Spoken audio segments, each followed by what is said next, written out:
Good evening. 5 weeks ago, on Easter weekend, the communist armies of North Vietnam launched a massive invasion of South Vietnam, an invasion that was made possible by tanks, artillery, and other advanced offensive weapons supplied to Hanoi by the Soviet Union and other communist nations. The South Vietnamese have fought bravely to repel this brutal assault. Casualties on both sides have been very high. Most tragically, there have been over 20,000 civilian casualties, including women and children, in the cities, which the North Vietnamese have shelled in wanton disregard of human life. As I announced in my report to the nation 12 days ago, the role of the United States in resisting this invasion has been limited to air and naval strikes on military targets in North and South Vietnam. As I also pointed out in that report, we have responded to North Vietnam's massive military offensive by undertaking wide-ranging new peace efforts aimed at ending the war through negotiation. On April 20th, I sent Dr. Kissinger to Moscow for 4 days of meetings with General Secretary Brezhnev and other Soviet leaders. I instructed him to emphasize our desire for a rapid solution to the war and our willingness to look at all possible approaches. At that time, the Soviet leaders showed an interest in bringing the war to an end on a basis just to both sides. They urged resumption of negotiations in Paris, and they indicated they would use their constructive influence. I authorized Dr. Kissinger to meet privately with the top North Vietnamese negotiator, Lee Duc Tho, on Tuesday, May 2nd in Paris. Ambassador Porter, as you know, resumed the public peace negotiations in Paris on April 27 and again on May 4. At those meetings, both public and private, all we heard from the enemy was bombastic rhetoric and a replaying of their demands for surrender. For example, at the May 2nd secret meeting, I authorized Dr. Kissinger to talk about every conceivable avenue toward peace. The North Vietnamese flatly refused to consider any of these approaches. They refused to offer any new approach of their own. Instead, they simply read verbatim their previous public demands. Here's what over 3 years of public and private negotiations with Hanoi has come down to. The United States, with the full concurrence of our South Vietnamese allies, has offered the maximum of what any president of the United States could offer. We have offered a de-escalation of the fighting. We have offered a ceasefire with a deadline for withdrawal of all American forces. We have offered new elections, which would be internationally supervised, with the communists participating both in the supervisory body and in the elections themselves. President Chu has offered to resign 1 month before the elections. We have offered an exchange of prisoners of war in a ratio of 10 North Vietnamese prisoners for every 1 American prisoner that they release. And North Vietnam has met each of these offers with insolence and insult. They have flatly and arrogantly refused to negotiate an end to the war and bring peace. Their answer to every peace offer we have made has been to escalate the war. In the 2 weeks alone since I offered to resume negotiations, Hanoi has launched 3 new military offensives in South Vietnam. In those 2 weeks, the risk that a communist government may be imposed on the 17 million people of South Vietnam has increased. And the communist offensive has now reached the point that it gravely threatens the lives of 60,000 American troops who are still in Vietnam. There are only 2 issues left for us in this war. First, in the face of a massive invasion, do we stand by, jeopardize the lives of 60,000 Americans, and leave the South Vietnamese to a long night of terror? This will not happen. We shall do whatever is required to safeguard American lives and American honor. Second, in the face of complete intransigence at the conference table, do we join with our enemy to install a communist government in South Vietnam? This, too, will not happen.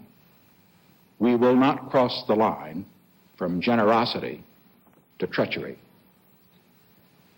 We now have a clear, hard choice among three courses of action: immediate withdrawal of all American forces, continued attempts at negotiation, or decisive military action to end the war. I know that many Americans favor the first course of action, immediate withdrawal. They believe the way to end the war is for the United States to get out and to remove the threat to our remaining forces by simply withdrawing them. From a political standpoint, this would be a very easy choice for me to accept. After all, I did not send over 500,000 Americans to Vietnam. I have brought 500,000 men home from Vietnam since I took office. But abandoning our commitment in Vietnam here and now would mean turning 17 million South Vietnamese over to communist tyranny and terror. It would mean leaving hundreds of American prisoners in communist hands with no bargaining leverage to get them released. An American defeat in Vietnam would encourage this kind of aggression all over the world, aggression in which smaller nations, armed by their major allies, could be tempted to attack neighboring nations at will in the Mideast, in Europe, and other areas. World peace would be in grave jeopardy. The second course of action is to keep on trying to negotiate a settlement. Now, this is the course we have preferred from the beginning, and we shall continue to pursue it. We want to negotiate. But we have made every reasonable offer and tried every possible path for ending this war at the conference table. The problem is, as you all know, it takes two to negotiate. And now, as throughout the past 4 years, the North Vietnamese arrogantly refuse to negotiate anything but an imposition, an ultimatum, that the United States impose a communist regime on 17 million people in South Vietnam who do not want a communist government. It's plain, then, that what appears to be a choice among three courses of action for the United States is really no choice at all. The killing in this tragic war must stop. By simply getting out, we would only worsen the bloodshed. By relying solely on negotiations, we would give an intransigent enemy the time he needs to press his aggression on the battlefield. There's only one way to stop the killing. That is, to keep the weapons of war out of the hands of the international outlaws of North Vietnam. Throughout the war in Vietnam, the United States has exercised a degree of restraint unprecedented in the annals of war. That was our responsibility as a great nation. A nation which is interested, and we can be proud of this as Americans, as America has always been, in peace, not conquest. However, when the enemy abandons all restraint, throws its whole army into battle on the territory of its neighbor, refuses to negotiate, we simply face a new situation. In these circumstances, with 60,000 Americans threatened, any president who failed to act decisively would have betrayed the trust of his country and betrayed the cause of world peace. I have therefore concluded that Hanoi must be denied the weapons and supplies it needs to continue the aggression. In full coordination with the Republic of Vietnam, I have ordered the following measures, which are being implemented as I am speaking to you. All entrances to North Vietnamese ports will be mined to prevent access to these ports and North Vietnamese naval operations from these ports. United States forces have been directed to take appropriate measures within the internal and claimed territorial waters of North Vietnam to interdict the delivery of any supplies. Rail and all other communications will be cut off to the maximum extent possible. Air and naval strikes against military targets in North Vietnam will continue. These actions are not directed against any other nation. Countries with ships presently in North Vietnamese ports have already been notified that their ships will have 3 daylight periods to leave in safety. After that time, the mines will become active, and any ships attempting to leave or enter these ports will do so at their own risk. These actions I have ordered will cease when the following conditions are met. First, all American prisoners of war must be returned. Second, there must be an internationally supervised ceasefire throughout Indochina. Once prisoners of war are released, once the internationally supervised ceasefire has begun, we will stop all acts of force throughout Indochina.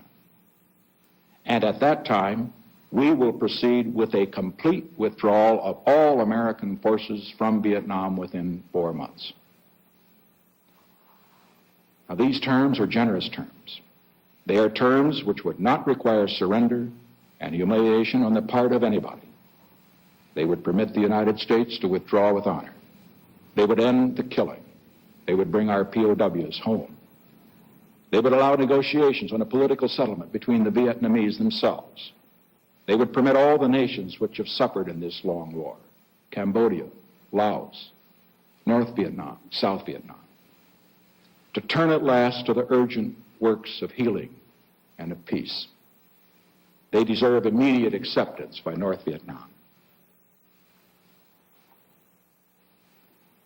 It is appropriate to conclude my remarks tonight with some comments directed individually to each of the major parties involved in the continuing tragedy of the Vietnam War.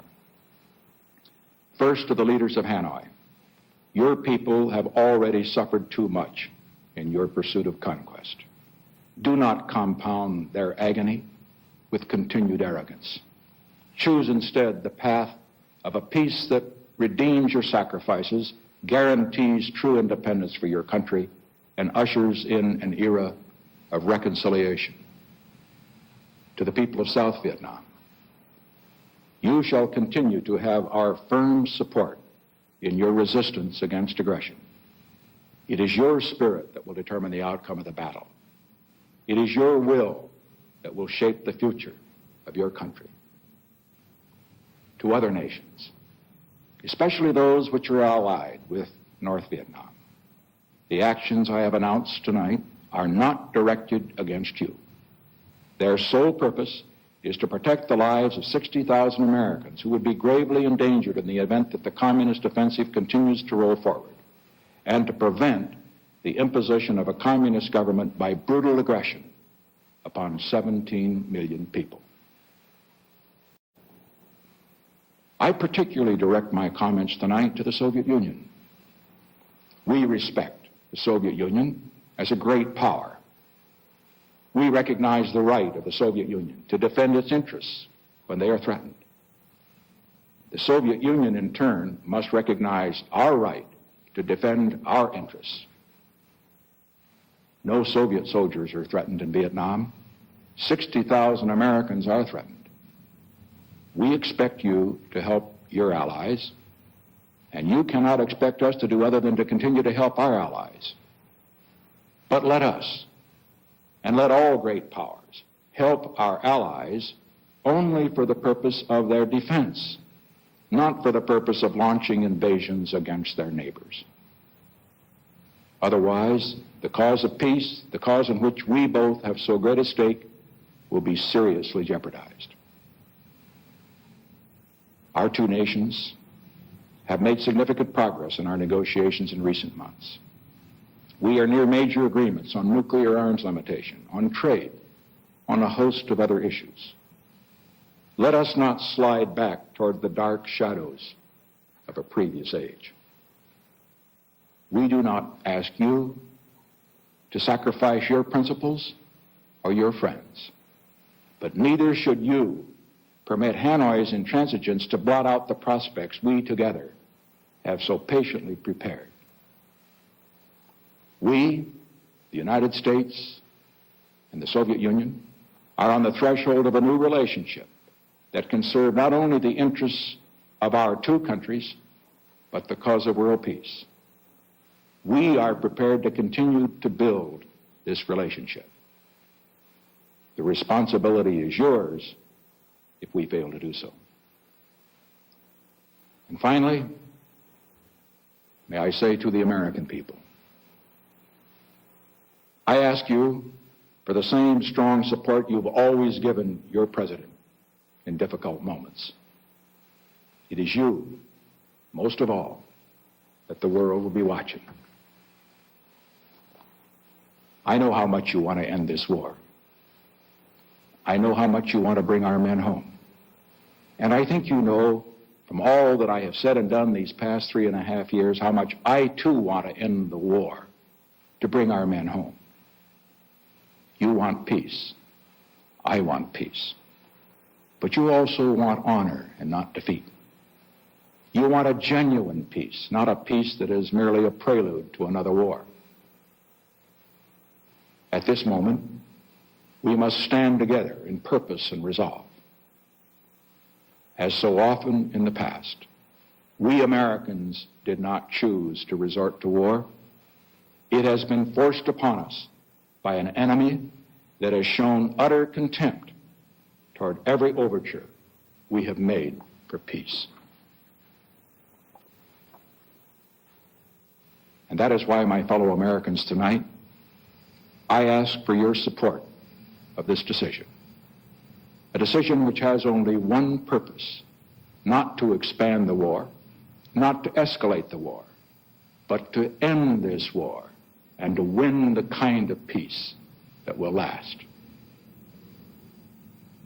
With God's help, with your support, we will accomplish that great goal. Thank you and good night.